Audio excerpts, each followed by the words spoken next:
night is dark and full of theories.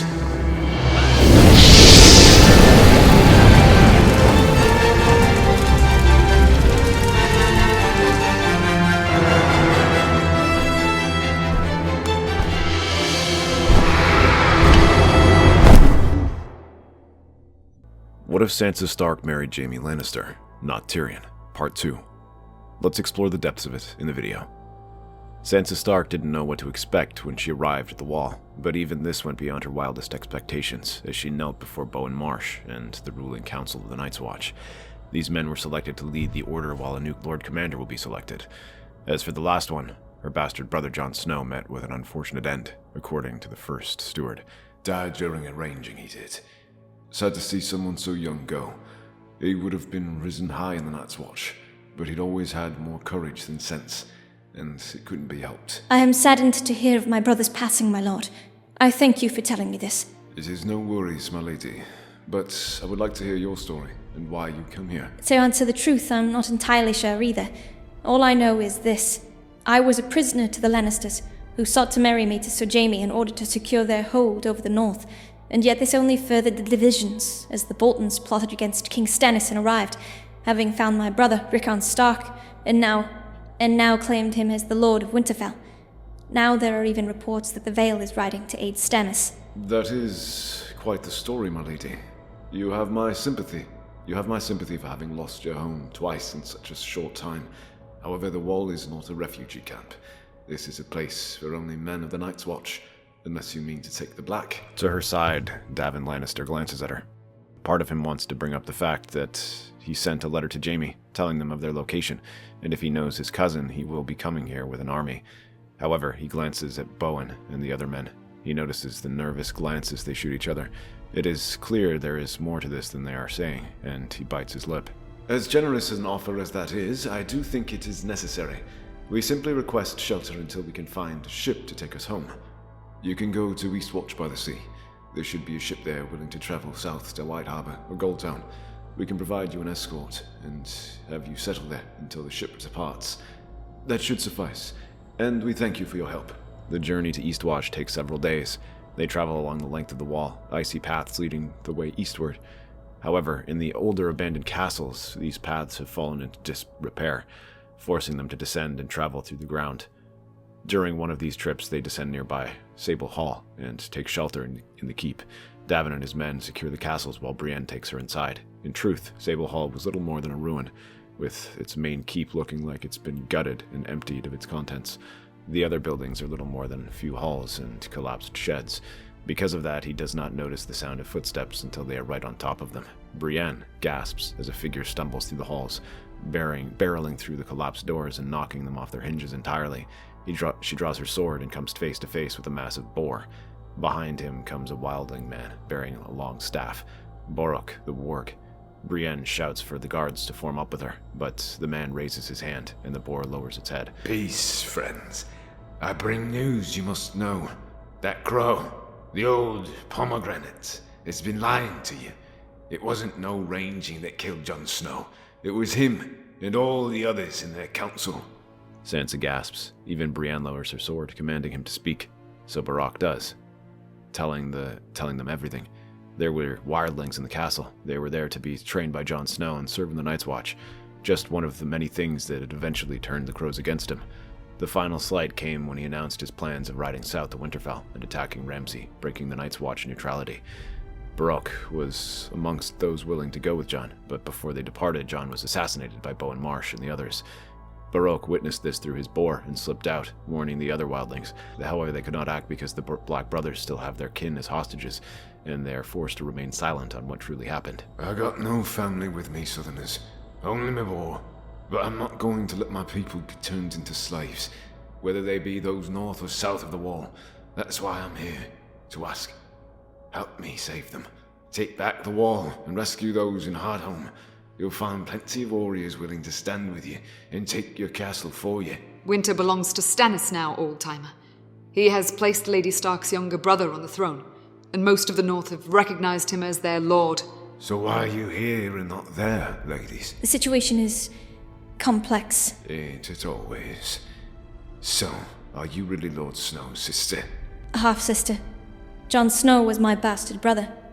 You're certainly prettier than him, I'll give you that. But I can sense it. You've got the scent of old blood in you, just like your brother. That of the wargs. That makes us kin. Wargs? There is no need to frighten Lady Stark with your fairy tales. I thank you for your help in beginning this information, but I will kick you out if you do not stop. Who's frightening her? I'm trying to warn her. Your brother had similar blood in him, but he never learned how to use it. That's one reason why he ended up the way he did. You are mistaken. I am no warg. Aye, you aren't. But you could be. I can teach you, unless you've got something better to do. Meanwhile, across the Seven Kingdoms, war continues to rage. Jaime levies the Riverlands by ship and takes 300 men with him. The rest remain under the command of Sir Forley Prester, who is tasked with holding the Westerlands and escorting the hostages taken during the Red Wedding back to Casterly Rock, where House Lannister can keep an eye on them. However, those hostages are the least of their worries, as from the north, Stannis and his reconstituted army of Northmen and Vale Lords begin advancing south. They send spies and riders ahead, declaring that King Stannis is arriving and has restored House Stark to power in the north. He now intends to do the same in the Riverlands and punish the Freys for their actions. Hearing this, many river lords rise up, knowing that the Freys no longer have their hostages to blackmail them. Among those who join this rebellion is the Blackfish, who recognizes that he will need allies to retake Riverrun, and upon hearing that Catelyn's child has been restored, is willing to work with Stannis. He sends messages to the king, and the pair conclude a secret alliance. While Stannis and his forces advance down the south of the Neck, the Blackfish organizes rebellions across the Riverlands. The Mallisters, Blackwoods, and Pipers join him and declare their loyalty to House Tully.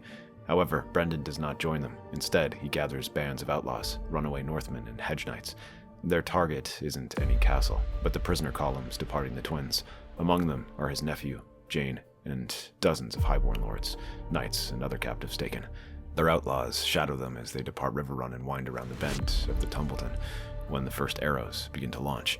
These take out the archers meant to keep watch of the captives, as the hedge knights and outlaws come rushing out first. They do not bear any banners, and at first just seem like a group of bandits looking to ambush them. They rush towards the mounted archers, taking them out before they can strike at the captives. Once they are occupied, the second wave of men rushes out. This time the Blackfish does not hide their identities. He leads this column, carrying the banner of House Tully, while other men carries the Wolf of House Stark. They are followed by other riders, raiders, and men-at-arms. They are close to 500 of them, and outnumber the prison column by 2 to 1. When the captives see this, they begin to cheer, and many of them scatter, moving behind the safety of these attackers. Edmure and Jane start to ride off just as the Sarsfield Knights take aim. However, Sir Brendan and his knights rush ahead of them, raising their shields to take the arrows before finishing the remaining Lannister men. Once they are done, the captives are gathered, and the chains are struck off. They all shout their loyalties to House Stark and Tully, but now a third name joins them, Stannis Baratheon. When news of this spreads, loss of the Freys leverages the remaining Riverlord houses, and all join the rebellion, seeing no further reason to remain loyal. Soon, the Freys barely have the men to hold back these uprisings and defend the Twins. This is just as Stannis had hoped, as his army advances from the Neck and storms the undermanned fortress. From the east, the Vale also begins to stir itself as a larger expedition arrives. This time they number close to 10,000 men, and are selected from houses loyal to Littlefinger, commanded by Lyn Corbray. While the exhausted Riverlords fight, the untouched Vale army sweeps across the Riverlands and devastates the battered Lannister and Frey army. In the span of a few weeks, all of the major castles are recaptured, and Harrenhal surrenders, Derry being seized, and Maidenpool opens its gates. Kevin and Sir Forley can only watch behind the Golden Tooth, fortifying their borders as best they can while sending urgent letters to Jaime. They also urge the Tyrells to ride back with all their strength, but Highgarden is occupied in the Stormlands as the Golden Company pushes further inland, capturing more castles and gathering more allies. They even threaten the Storm's End. Mace realizes that if they capture the castle, they can consolidate their rule over the entire castle, so he marches out with 30,000 men to confront them. By the time the Golden Company faced them, they had managed to assemble some 22,000 men from the Stormlanders, who rallied to their side. They meet in the nearby plains just a few leagues north of Storm's End. Mace divides his men evenly across the three groups, with his forces in command of the center, Randall on the left, and Matthias Rowan on the right. The Golden Company faces them in two large blocks, divided between the Golden Company and the Stormlanders. However, the Golden Company also adds another 3,000 Stormlanders to their rank, while placing most of their bowmen with the Westerosi allies. Randall Tarly faces the oncoming arrow storm with his shield raised, ordering his men forward and striking along their lines. They face the shield wall from the Stormlanders while arrows rain down upon them. However, the Tarly men do not yield and continue to batter them, eventually starting to push them back. Meanwhile, in the center, Mace hammers the Golden Company again and again. Their commander, Jon Connington, allows them to continue to harass them, keeping them on the defensive. The cavalry and archers with them are told to support the infantry. At first, it seems like they surrendered the tactical initiative to Mace, but this is because the center is not where their main offensive is. Instead, the right, where Matthias Rowan is clashing with Lord Laswell Peake, serves as the commander. However, the addition of his Stormlanders allows him to overload his lanes and smash through the Reachmen alongside their elephants and cavalry. Matthias is forced into a chaotic rout, but Lord Laswell does not pursue. Instead, his forces turn and strike at the flanks of Mace's army to support Jon Connington. This causes his army to scatter in quick succession, while Randall Tarly withdraws in good order after seeing what's happening in the center and right flank. In the end, they retreat, but Jon is not about to let them go. He's already started getting into contact with the Dornish, who are open to the alliance. Jon accepts this offer and strikes from the marches. Soon, Mace finds himself surrounded and facing a difficult choice. He can fight against these overwhelming odds, or he can retreat to the Reach in disgrace without having accomplished anything, or he can negotiate. He hangs his head and accepts the third offer. To his surprise, Jon and Aegon have no interest in humiliating him and offer generous terms. They will allow him to keep his position in the small council, though not his hand. Loras will also be allowed to remain there, and they will recognize their claim over Brightwater Keep. Aegon will not even rule out marrying their child of that of Tommen and Marjorie, and most importantly, they will help free his daughter from the Sparrows. All of this is too good an offer to be true, as despite his defeat, Mace will essentially come out the victor. He eagerly accepts and travels north with them, uniting their forces and rushing to King's Landing, while Stannis is still consolidating his control over the Riverlands. Jon, Aegon, and Mace both ride ahead with the vanguard as Marjorie's trial is about to take place. Thankfully, they will not need to lay siege to the city, as the Goldcloaks are loyal to the Tyrells and open the gates from them. Close to 5,000 men come rushing in, marching directly towards the Sept of Baelor. They kill any sparrows they find until they reach the massive structure where Mace storms inside, followed closely behind his lords and representatives from the Golden Company. The High Sparrow turns his face to them and raises his hand. Beside him is Marjorie, who looks down at her feet. You are interrupting a trial ordained by the gods. Be gone from this place. You are not in a position to be ordering me around, you up-jumped beggar. I am here for my daughter, and I will not leave until I get her. Then you best get comfortable, because you will not leave. Behind Mace, his bodyguards draw their swords and level their spears. Do not test me.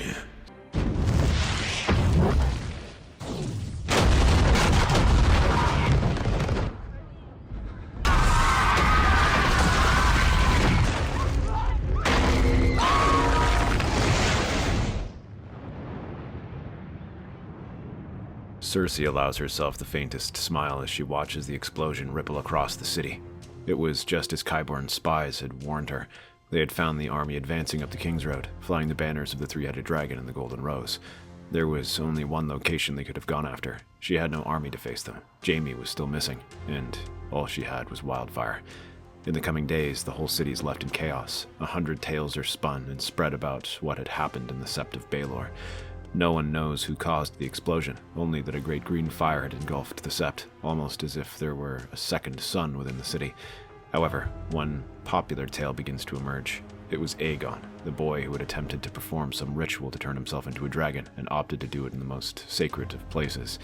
He promised dragons to those who supported him, like the Tyrells, but the spell had gone awry, just as it had done in Summerhall all those years ago, and the entire city has paid for it. Qyburne is careful to emphasize this fact when he spreads these rumors, turning the city against the very idea of dragons, and worrying that if they were to return, they would do far worse.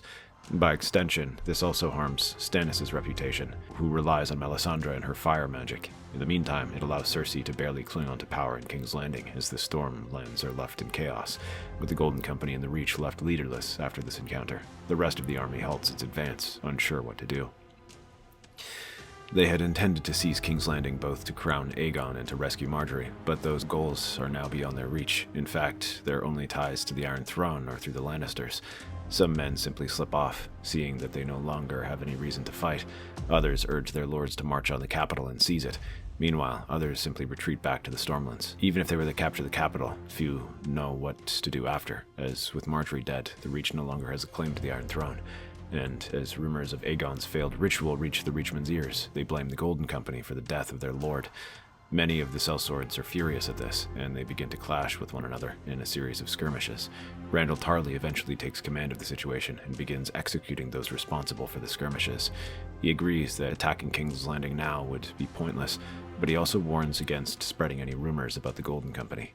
In the end, he turns his attention back to capturing Storm's End and any more strongholds that remain loyal to Stannis, as well as dealing with the deserter sellswords and lords.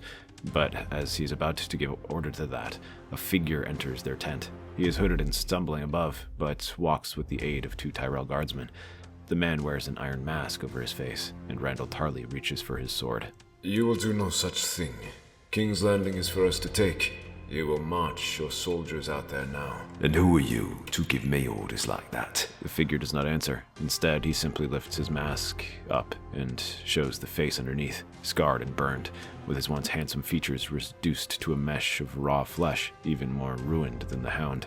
However, Randall Tarley recognizes it and bows, offering to do as he says, but questions how they can do this with their army so fractured. The figure simply smiles and says that if their army is divided, then the Lannisters are even worse off. In the capital, Cersei once again sends word to Jaime, urging him to come back to save her. However, she receives no answer. In the icy keep of Sable Hall, Sansa and Baroque continue to practice their warging skills. The rest of the people with them stare with rapt attention as Sansa learns to exert her influence over the various rats that prowl in this castle. While some are disgusted and mutter that such powers are unnatural, they cannot deny how fascinating it is. Sansa eagerly absorbs the lessons. She listens to everything the great wildling says, channeling every fiber of her being into this. After years of being used as a hostage and a pawn, she at last has the opportunity to rise up beyond that and obtain a power the Lannisters cannot take away from her. She starts slowly, but in the coming weeks, she soon gains the ability to bend the rats to her will. But just as she finishes warging into one particularly large mouse, they hear the sound of hoofbeats. At first, they think it might be the Night's Watch, who have caught onto their deception. But instead, it isn't the black banner of Bowen Marsh, but the golden lion of House Lannister. Jaime Lannister descends the massive switchback stairs close to Sable Hall. With him are Adam Marbrand and 300 of his most trusted fighters. Devon walks over and clasps his hand while looking over at them. The Kingslayer glances over Baroque and frowns, is raising an eyebrow, but he relaxes when he sees Brienne and Sansa with them. You've selected an odd place for your shelter, cousin. I know it isn't quite Casterly Rock, but it was the best we could find at the moment. There is a lot you've missed. I'm looking forward to hearing it. But first, how fares my lady wife?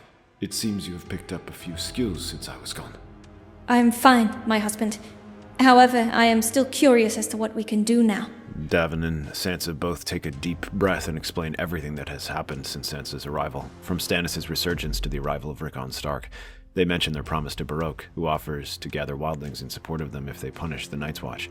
Meanwhile, Jaime explains the chaos that is happening in the south, with the arrival and eventual destruction of the Golden Company as well as Stannis' campaigns in the Riverlands. In fact, his army is the only one left, save for those under Sir Forley and Kevin Lannister's command. To make matters worse, there are even reports that the Reachmen and Golden Company started to move once again and advance towards King's Landing. While Cersei might have been able to drive them back once, she is unlikely to be able to do that a second time. However, that is not Jaime's concern. He looks over at Sansa and shakes his head. He glances towards Baroque and hears about the promise he made to them.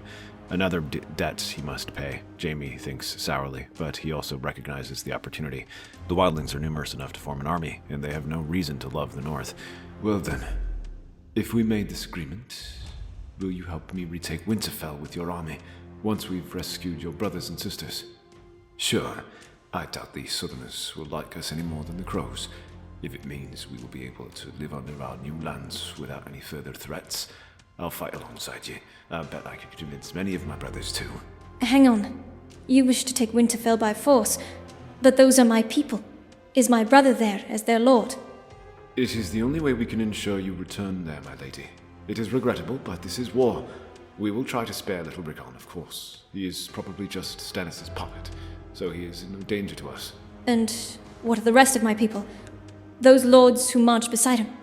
They were my father's bannermen, and then my brothers. They have done nothing wrong. No, they haven't.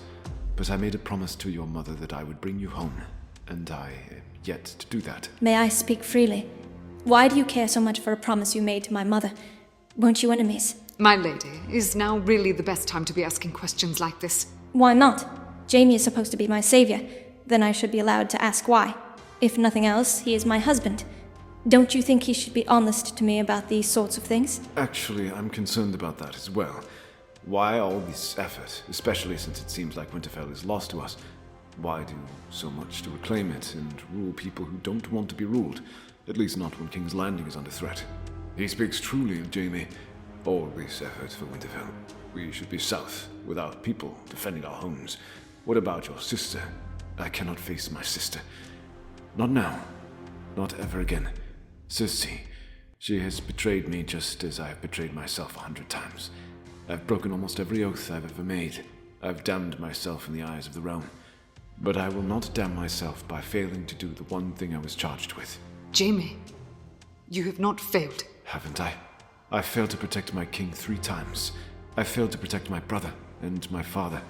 Now I have one duty left, and that is to protect Lady Sansa. I know I would be a terrible husband, but trust me, at least as a knight. And what of your sister? She's still in King's Landing. I do not know what betrayal you speak of, but it can't be so bad. It is, my friend. It is the worst thing a person can do to the one they love. And you're speaking of your sister as if she were your... Wait. Oh, gods.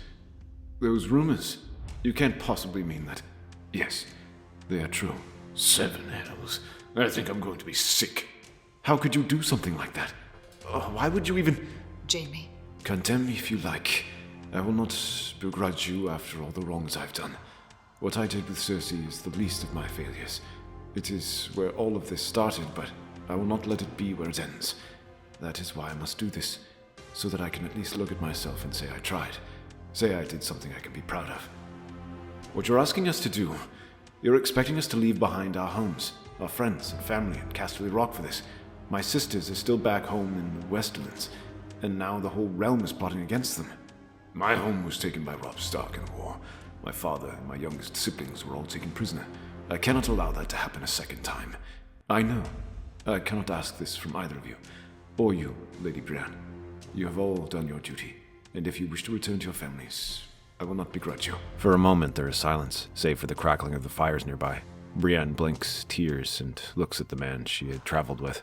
Once she had seen him as a foe, then a prisoner, but now she sees him as a friend. Then there are 2 Westermen who had proudly followed Jaime into battle before. They had seen him at that very height of their family, second only to Tywin, and yet now they know how uncertain he is. They see not the pride or arrogance they have grown up expecting to see in him, but shame. You were not the only one who swore an oath to Lady Catelyn. I vowed to protect Sansa Stark. My father can understand that. I've followed through victories and defeats, and in that time, I've seen you do incredible things. I sure as hell hope this is one of those times. You have shit taste in women, cousin, but I suppose that means you'll need someone to stop you from getting killed. Damn it. Count me in. Sir Jaime, to speak honestly, I never wished to marry you, and to this day I never will. But I can still see you are not the monster I thought you were. I see a good man, but for all the bold promises, you have not asked my thoughts on this matter, and those that are Stark will not fight Stark. My lady, do you intend to go into exile? No, I will talk to my brother and try to make peace. You all say that he might be a puppet, or that the Northmen will never accept me, but he is still a Stark, and we do not betray each other. I will go to him, and you will escort me. But first, She I have another glances promise towards to fulfill. Baroque. The wildling warrior nods, and Jaime approaches him, and then he offers his golden hand out. The man stares at it in shock, but then he accepts it. Soon, these 300 men ride off, with Sansa Baroque at their heads. Sansa takes control of a raven and flies ahead, while the wildling uses his boar to scout around the area in the Castle Black. As expected, they have sealed off the gates and keep the wildling hostages under close watch. The same is true for Stannis' wife and daughter, who are forbidden to leave. Even Melisandre is kept in captivity. though the men are careful to keep their distance from her. However, she does manage to hide Jon Snow's body in the crypts amidst the chaos thanks to One. This prevents Tormund and the others from attacking, but they have no leverage over the Lannister men. So when their knights descend, there is nothing they can do.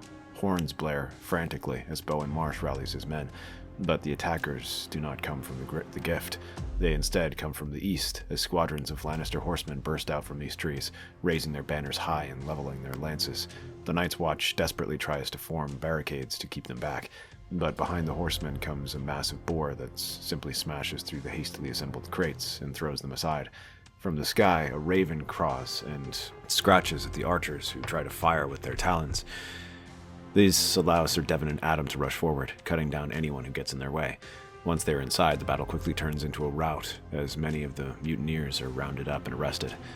The others simply throw down their weapons and yield before the Lannisters. Within minutes, they have complete control of Castle Black and begin freeing the captives. The wildlings waste no time in pledging themselves to Sansa, especially when they learn of her agreement. The Queen's men are less certain. They know that Rickon has been declared Lord of Winterfell. Having Sansa here is a risk, and they are prepared to fight her, even fighting against Jaime's small army.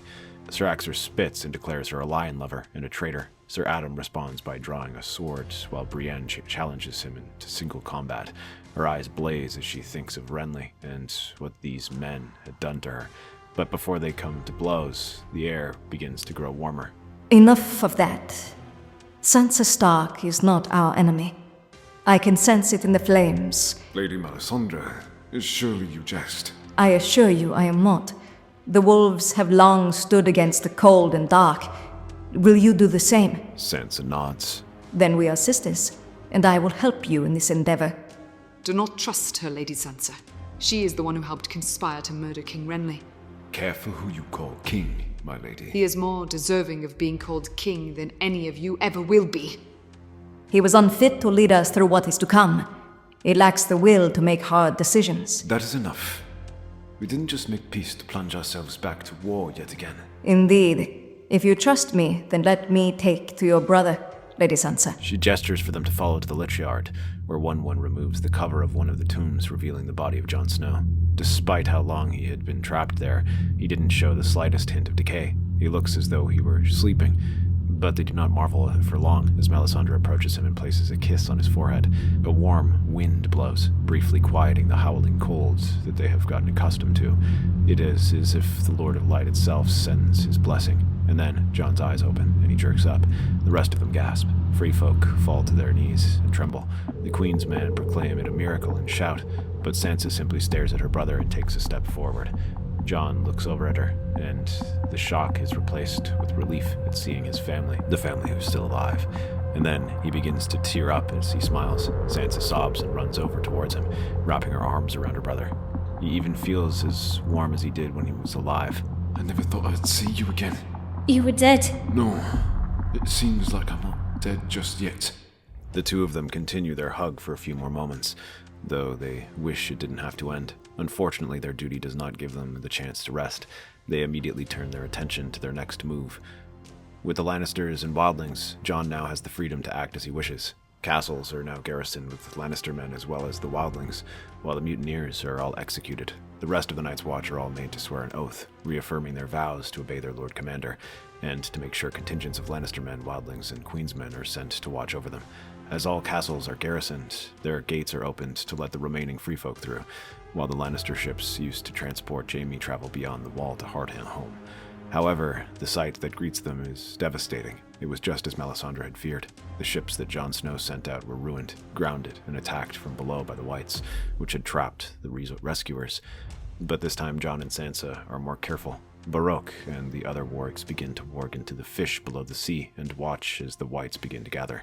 This gives them advance warning and allows the crews time to prepare, and the men whom the Whites find are not hastily assembled watchmen, but heavily armored knights who cut through them and drop boulders, fire arrows, and whatever else they can find. Jaime commands them while Sansa circles around with her raven, crawling each time they find a group of Whites attempting to swarm the decks. The fighting is brutal, and they still lose many men, but they manage to force their way into the town, where the wildlings rush forward. Many of them are haggard and gaunt, having been trapped there for weeks, but now their numbers have been reduced to a fraction of what they once were. They rescue whoever they can, wildlings, watchmen, and giants.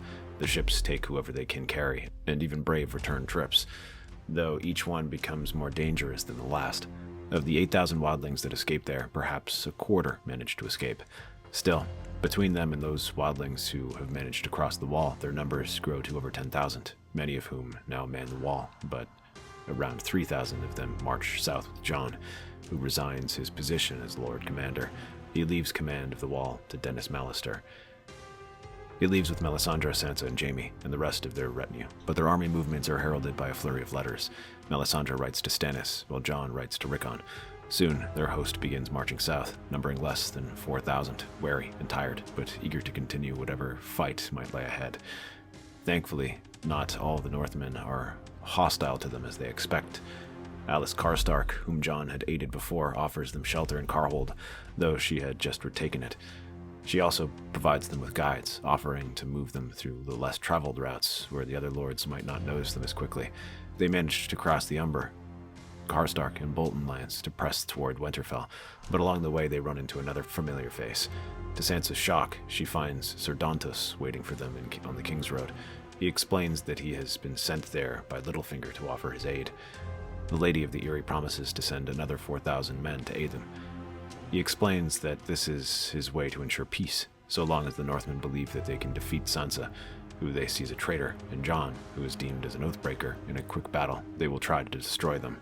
Having these other men will at least give them more bargaining power, and show that they are not to be taken lightly. Sansa recalls how Sir Dantos had offered to aid her in the past, and promised to help her escape to Winterfell a lifetime ago, yet he had not been able to do anything, and it was Jaime Lannister who took her home. She wonders whether he can do anything like that now. However, 4,000 men are not something to sniff at, and she agrees. Jon is inclined to agree and accepts these terms. Soon enough, ships begin to dock along the eastern coast, depositing men-at-arms and sellswords. However, Littlefinger also ensures that no news reaches the Northmen in the front, so that Sansa's victory may be ensured, and Rickon made to look even weaker once he loses the north.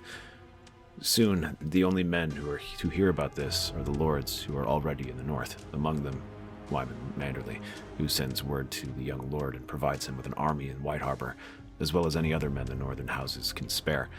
They urge him to hold up at Winterfell, as the rebels likely won't have the provisions or means for a siege, given that nearly half the army is made up of undisciplined wildlings. But Rickon does not listen to that. Once he hears that Sansa and Jon are part of this army, he insists they ride out to greet them. So the army reluctantly sorties out, rushing to meet them along the way to the Stark seat. Rickon's force numbers some 6,000 men, but contains battle-hardened men who are loyal to him. As the two armies face off against each other, the wildlings and Lannister men begin to advance. For a moment, it seems like they are about to attack, and Rickon's knights are about to shoot orders for the troops to attack. But, to their shock, that blow does not come. Instead, these men step 10 paces forward and begin to lay down their weapons. The Valemen are too stunned to react, but some coaxing by their comrades, they begin to follow and set their weapons down. Amidst this clangor, Sansa and Jon ride forward, unarmed and their hands raised. Jaime, Brienne, Adam, and Devon follow suit, forming a protective semicircle around them. Instead of the Golden Lion, these four bear the banner of House Stark and call for a parley. Rickon eagerly accepts and nearly rushes forward to embrace them, but Robert Glover and Wyman Manderly keep him back and look at the group warily. I must say, you've made some bold moves, Lady Sansa, though I'm wondering just what you hoped to achieve by doing this. Peace, my lord. I do not wish to fight my younger brother or contest his right to rule Winterfell. I come here only to return home and reunite with the family I have lost. You say that yet you come here with an army, and not just an army, with Lannisters and wildlings. There have been rumors about the two of you. You've forgotten who you are. I've feared them true. I assure you, they are not. You say that, yet here they are. These are our foes. Were your foes. My only desire now is to see Lady Sansa return to Winterfell. You say that as a husband, as a man who can get Stark's rule with Lady Sansa being there. I say that as a knight. Best stick with being her husband. Your word might be worth more that way. My men lay down their weapons as a sign of good faith. We implore you to do the same, so we may settle this matter without bloodshed. If you want to negotiate, then here are our terms. You will submit yourself to our custody. Tell your army to disperse. The Kingslayer and his comrades shall be made prisoners, as they once were, and the wildlings shall be sent back across the wall. No, those are not terms we can agree to. We've given our word to them that they shall not be treated like that, and I will see it through. Bold words from a bastard. Enough. I won't harm my brother and sister. And if they say that these people can be trusted, then I will trust them. What? My lord, I understand your anger, but surely you must see the risk in this plan. No, Sansa and Jon are my family. I won't betray them. They'll always keep me safe. Isn't that what you're doing? It is, Rickon. With that, Rickon orders that they take them back to Winterfell, with their army being escorted by Lord Wyman and Robin's troops. Once again, both Sansa and Jon reaffirm their loyalty toward their youngest brother and insist that they are not here to take his lordship. The two lords wish to believe them, but they cannot ignore the fact that they are traveling with Jaime Lannister and suspect that this might be a trick. That is when the Kingslayer makes an offer. He decides that if it will put their minds at ease, he shall allow himself to be taken into captivity as a way to ease tensions, under the promise that neither Brienne, Adam, nor Davin will be harmed. This certainly helps ease tensions, at least until Stannis can return and decide what to do with them. And so the fragile peace begins. As though Rickon's advisors caution him, they also cannot deny the relief in having more Starks here. Both sides try to take steps to mitigate their tensions, with Jon sending the wildlings back and leaving Baroque to oversee them, Rickon offering food and supplies to be sent to the Night's Watch, and Jaime being treated relatively well. For a while, it seems like things will begin to calm down. And then the attacks begin. Soon enough, attacks begin to take place across the north. Caravans with supplies are raided. Farmers close to the gift are frightened off, and other isolated attacks take place. There are reports of savage-looking men, while they bear no banners and wear the colors of no house. This leads many to conclude that these are wildlings who are unwilling to keep the peace. Others claim it is the Lannisters in disguise, and are attempting to cause further chaos. Northern lords shout accusations, some at Jaime, others at Tormund Giantsbane, and more towards Jon and Sansa.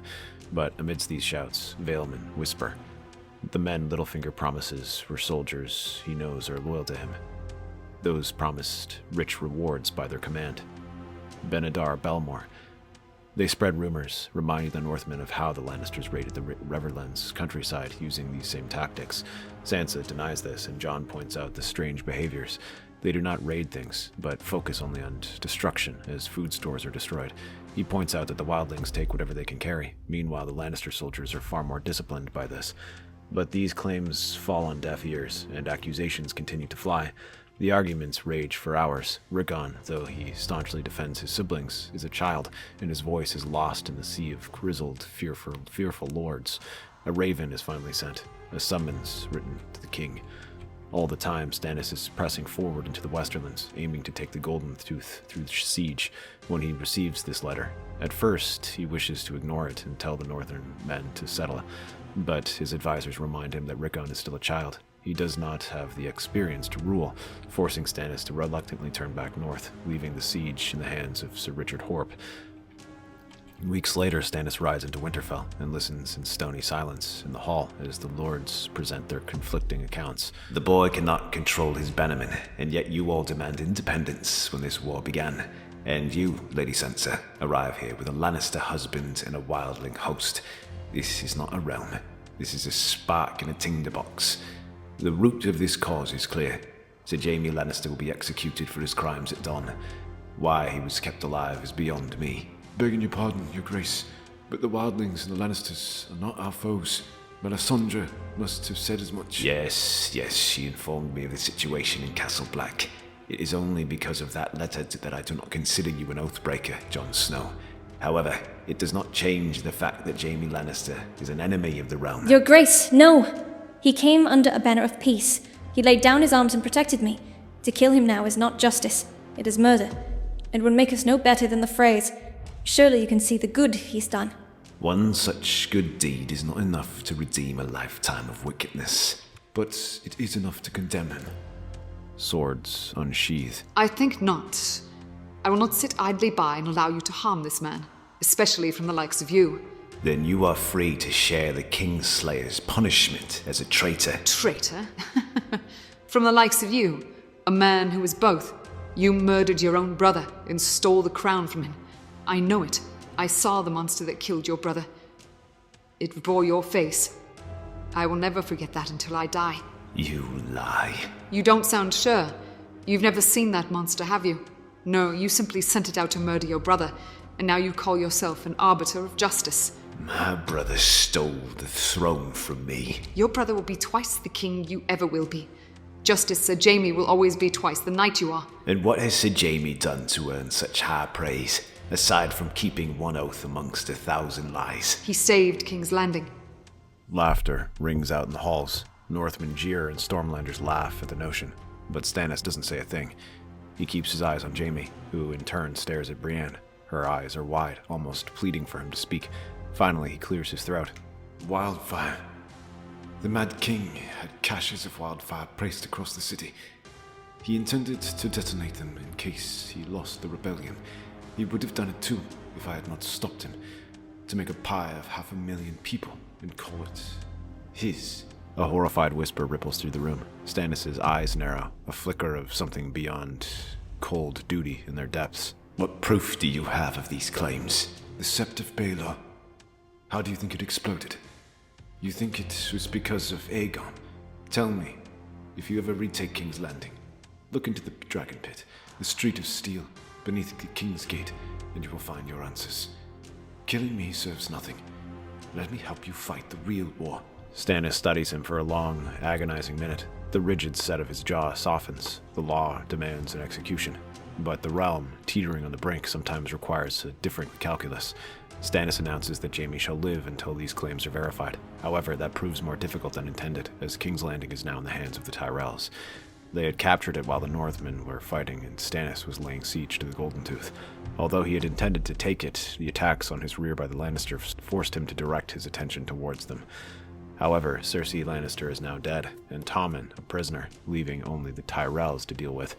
But little does he know that there is another threat that emerges from the Narrow Sea. Another fleet appears off the horizon. At their heads is a trio of dragons that fly over the armada that approaches. They make their way towards Dragonstone, but the castle is not empty. They see the golden rose flying atop the battlements. When she circles around, she finds a figure sitting on the courtyard, disappeared inside when she approaches alongside Tyrion Lannister. In the stone drum's great hall, the figure stands, his face hidden behind a mask of polished, unadorned steel. Welcome home, Your Grace. My name is Loras Tyrell. You look different. Perhaps something new with your hair. Perhaps, but still looking better than you, Lord Tyrion. Clever. Well, at least now I know for certain that it is Sir Loras. Which raises the question, why are you here? I hope it is to submit. Not submit like a beaten dog, but to negotiate. And what exactly do you have to offer? I bring you the Reach, Dawn, and the Iron Throne itself. My name is Loras Tyrell. The Reach is bled, but it is not broken. We have the largest army in Westeros, and we have King's Landing. I can easily take it back if I wish. You could, and unite the rest of the realm against you. The wildfire unleashed by Cersei has turned the realm off to Dragonfire. If you wish to try and attack it, then the small folk will call you a monster and a bringer of fire.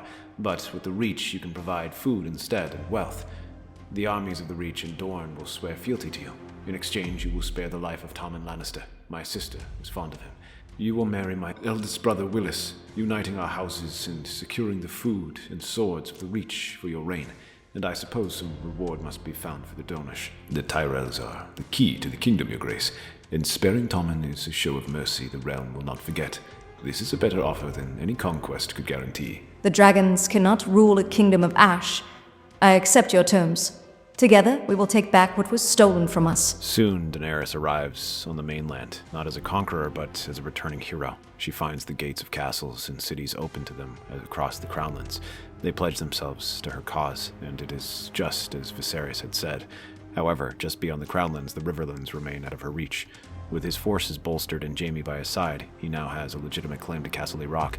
The Kingslayer, accompanied by Sir Davin and Adam, rides through the castles, gathering the remaining men to their cause. While Kevin tries to protest, he recognizes that the Reach are no longer their allies, and the Civil War is the last thing their family needs. These forces soon join the Valemen, North, and Lannisters rally to their side. They soon meet the advancing Targaryen forces in a series of grinding battles across the Reach, Stormlands, and Riverlands. The Baratheon and Stark forces are superior in discipline and battle-hardened. They had bloodied themselves against Lannisters, Wildlings, and Boltons, which allowed them to hold their own against the Reachmen and Dornish, who have little battle experience. Even against the Dothraki, Stannis is not foolish enough to face them in open battle. He creates mobile defense works that shield his men and allow his longbowmen to lay waste to their armies. The Unsullied are targeted by spearmen to pin them down while Wildlings strike at their flanks, but they are utterly unprepared for the fire from the sky. Drogon and Viserion wreak havoc on their formations, turning order ranks into screaming, burning chaos. Stannis' clever tactics and stratagems are rendered null each time the dark wings blot out the sky. He tries to position archers and artillery on the high ground, but these lack the range to stop her. Stannis tries to create defensive fortifications to shield his men, but these are easily proven for the Dothraki to come and burn the ground. Even his attempts to create a wildfire of his own to cause chaos in their enemy army are useless, as without the Alchemy Guild there is little he can do. Soon enough, he is forced to retreat back from the Reach, having his remaining holdings in the Stormlands cut off while he retreats back to the Green Fork in the Riverlands. Some urge to retreat, others speak of coming to terms, but Stannis will not surrender without a fight.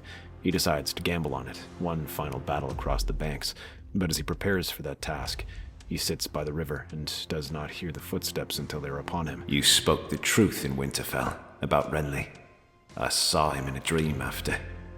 No, a nightmare. I see his mouth opening and blood pouring out, but his eyes, I can tell when he asks me, why did I do this? And though it has been more than a year, I cannot answer. You wanted the throne. You say it is your duty, but you wanted it. I did. I wanted it because of all the wrongs done to me. Robert had passed me over, and Renly got Storm's End. I believed it would make things right, but my brother, I loved him. He did not have to die. For that, you have my apology. It will not bring him back, but it is yours. Then why fight for this crown that has been soaked in your brother's blood? Because what is there left to do? After all this suffering I've caused, after all the war and strife, ruling well is the only way I can make amends. Is that what you think? Or is that what you tell yourself? You wish to prevent the long night. I have seen it myself in Hardhome when I went with Jon. But you know that we all work for that goal, and none of us bears the crown. Neither do you. Brienne's stern posture softens. She gives a single sharp nod before walking off and leaving Stannis alone. Yet in truth, he has little he can do to stop this battle, as the Targaryens will soon be upon them. The next day, armies clash on the banks of the Trident. Jaime Lannister commands the left flank, his golden hand glinting as he rallies his men. But though in truth it is actually Davin and Adam who command his forces, both of them take command of the Lannister flanks, aiming to beat the freedmen back and surround the Unsullied. The battle swings either way as these warriors fight with surprising ferocity, and they do not yield ground. Jaime can only watch as he raises his sword and tries to rally them as best he can, cursing his ruined stump of a hand that he cannot fight with. But as he watches the battle turn one way and then another, he spots a stunted figure observing the battle from nearby. Tyrion. Seeing that, he breaks off from the main army and rushes towards Tyrion, thinking that it is an attacker. The guardsmen fire crossbows at him, but send him falling from his horse. As he struggles in the dirt, they prepare to take him. Stop. Wait. Tasha. What did you say? Tasha. You do not get to say her name. Not after what you did, Jaime. Now lie there so my men can kill you. Tyrion, you want me dead, I understand. I don't blame you. I took Tasha from you, and your birthright. Please, Casterly Rock is yours. You think that will change anything? No, but it is the least I can do. All I can ask is that you spare Sansa Stark. I took an oath to keep her safe, and I intend to see it through. I failed to keep you and Tasha safe, but I can keep her. Tyrion's eyes narrow, wondering whether or not Jaime is joking, but he looks into his eyes and recalls that girl, frightened and afraid. Their father had initially planned on marrying Sansa to Joffrey, and Tyrion had seen the results of that engagement firsthand. He had seen the fear in that girl's eyes each time Joffrey looked at her, each time he approached or threatened her. It was the same terror that Tasha felt when the garrison descended upon her. You would protect her. Why? Because it is the right thing to do. It should have been what I did with Tasha, and with you. Tyrion doesn't know what to say to that. His face falls when he stares at Jaime, wondering whether he is playing some trick on him. But he can sense the sincerity in his eyes, and the way he pleads with him. Closing his eyes, he orders his brother to be taken alive. On the right flank, Jon Snow's wildlings and Northmen are being decimated by Rhaegal's green fire. Although they managed to hold back the advancing Dornishmen with their shield wall and wildling allies that outflank the enemy, it is the dragon who is deciding the factors. He sweeps across the battlefield, unleashing great jets of flame that leave men scattering and easy prey for the fast-moving Dornish skirmishers. Even the giants that better the Dornish phalanx are unable to withstand the dragons. When they fall upon them, the giants scatter just like any man, trampling anyone too slow to get out of the way, and when these titans break, the rest of the army starts to follow. Seeing the rout, Jon rides up and down the lines. He roars defiantly, urging the giants forward. He rides around one of the larger ones, one. He is one of the few who hold their ground, and Jon points towards the sky. The giant nods and notches his bow and takes a desperate shot. The arrow lands home, and it punches right through its side as if it were parchment. Rhaegal screams in pain, gouts of flame bursting from his mouth as he loses balance and tumbles, his wings flapping wildly. All of this barely slows his fall as he crashes to the ground, but Jon doesn't watch him fall as he raises his spear in the air, urging his men to advance. Seeing a dragon fall completely reverses the tide as the men roar and begin to rally. Jon picks up the fallen lance as he rushes towards Rhaegal, who struggles to rise. He aims at the dragon's eye, though before he even reaches it, the dragon turns to face him. He expects a blast of flame, but it does not come. The dragon hisses and sniffs the air, a low rumble echoing in his chest. It does not see an enemy. It smells the winter, the ice, and the blood of a dragon. Jon meets the beast's ancient, intelligent eyes, and a shock of recognition passes between them. From the back of Drogon, Daenerys watches, stunned, seeing the dragon bow to this northern stranger. Her brother had said the dragons would only do this to dragon riders, to Valyrians like herself. That must mean... She orders Drogon to sweep between them and lets out a roar, but he does not attack as Daenerys stares at him. He smells fire in you. Who are you? My name is Jon Snow, bastard of Ned Stark. Bastard? No, you are something more. He senses that. I don't know anything about that. This is all I know. But if this is what your dragon believes, maybe it is a sign that we are not meant to fight. Daenerys looks from Jon's honest face to the chaos of the battlefield, and then to the distant, ever-present cold of the north. And then she orders her men to withdraw. At first, some of her allies cannot believe this, but Drogon roars and silences almost all dissent. Almost all. In the center, Loras does not heed those orders. He roars and continues to rush forward, his sword sweeping back and forth as he spots Stannis' banner anchoring at the center.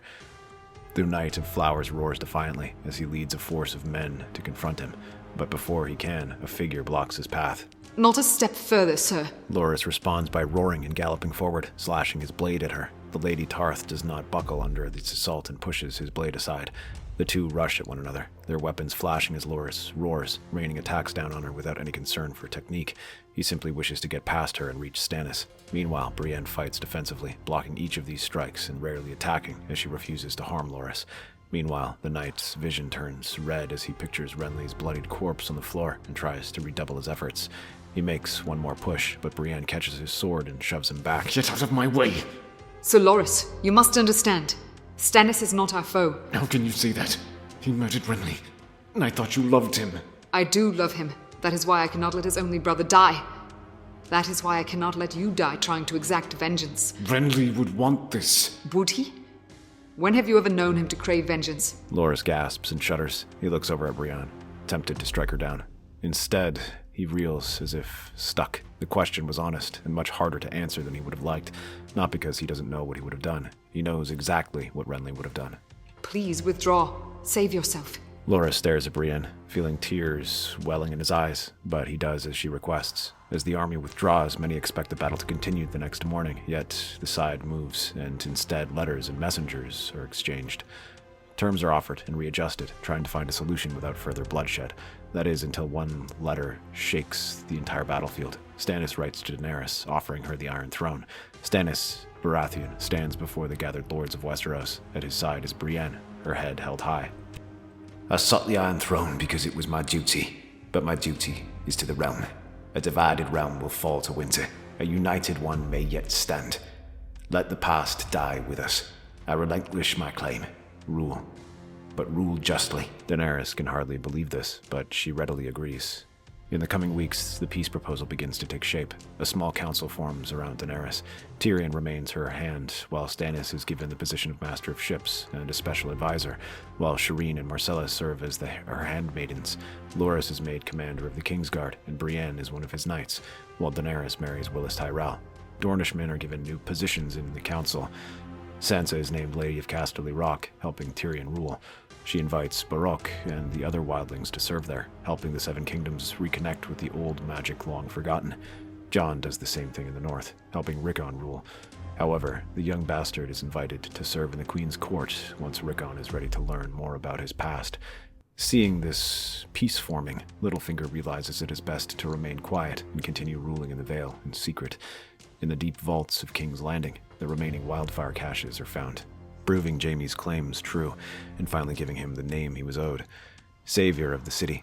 Though he is offered a pardon for his crimes, he volunteers to serve as the protector of the wall, and Jaime is tasked with rebuilding the wall and keeping watch over everything there. Alongside him is Melisandre, who offers her aid. She gazes up at the walls and feels the ever-present chill at the edge of her vision recede. It does not vanish. The long night has not been defeated, but it has been delayed, held back by a fragile, hard-won unity. Westeros is a land filled with exciting stories and possibilities, and we love exploring them. If you want to accompany us on this journey across the Seven Kingdoms and beyond, then please like, share, and subscribe to our channel.